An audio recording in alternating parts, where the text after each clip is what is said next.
Nesse vídeo nós vamos te falar sobre o armazenamento e transporte das insulinas. Então é algo que a gente tem que ter muita atenção porque faz parte das práticas seguras para o preparo e aplicação de insulina. Mas antes, se inscreve no nosso canal, deixa aqui seu like e os seus comentários para você receber todas as notificações da gente.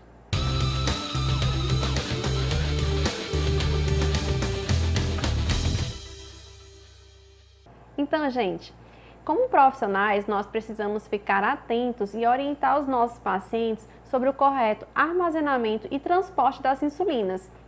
Parece ser uma coisa muito simples, não é? Mas na nossa prática a gente vê que os pacientes eles têm às vezes dificuldades ou armazenam de maneira inadequada e a gente sabe que isso pode colocar em risco, né, a qualidade das insulinas. E assim o paciente vai estar administrando um medicamento e não vai ter utilidade nenhuma.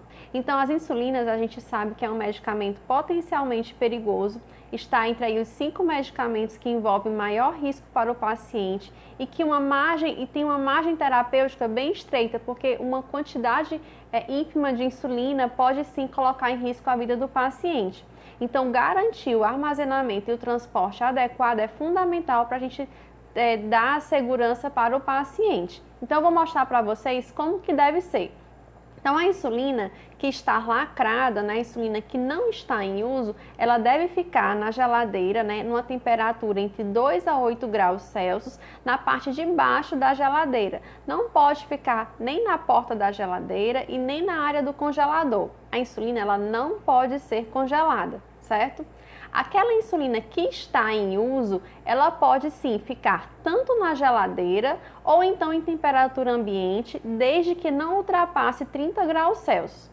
A insulina que está em uso e fica na geladeira, é importante a gente lembrar aos pacientes que ele deve retirar de 15 a 30 minutos para depois realizar a aplicação, porque aplicar insulina gelada causa dor ao paciente. É importante lembrar que as insulinas que vão ficar na geladeira, são o quê? O refil, o frasco ou a caneta descartável. Aquela caneta que é recarregável, ela não pode ir para a geladeira, senão vai danificar o seu dispositivo. Então, o que fica é normalmente o refil. Então, o paciente ele pode sim deixar a insulina que está em uso em temperatura ambiente. Aqui eu vou mostrar para vocês um exemplo, né, de depósito, onde o paciente ele pode colocar as insulinas dentro e colocar na geladeira. Então, é um depósito de plástico simples que vai garantir a temperatura adequada do paciente. Então, aqui eu vou abrir para vocês, mostrando aqui algumas canetas descartáveis, certo? Se o paciente for realizar o transporte das insulinas, ele pode tanto utilizar uma bolsa térmica, certo? Ou então o isopor.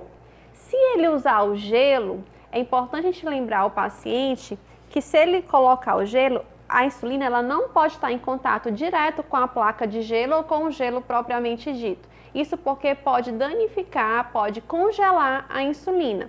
Então o paciente ele pode fazer esse transporte tanto com bolsa térmica quanto com isopor, e se for fazer o uso do gelo, lembrar a ele que não deixe em contato direto com as insulinas. Também outra dica importante que a gente não pode esquecer de falar para os pacientes é que o isopor ele só serve para transporte e não para o acondicionamento das insulinas no refrigerador. Isso porque muitos pacientes às vezes colocam a insulina dentro do isopor e colocam na geladeira. E a gente sabe que o isopor é um isolante térmico e assim não vai garantir a temperatura adequada dessa insulina dentro da geladeira. Então, gente, essa é a nossa dica de hoje. E para continuar acompanhando muitos conteúdos relevantes relacionados ao diabetes, continua seguindo a gente nas redes sociais.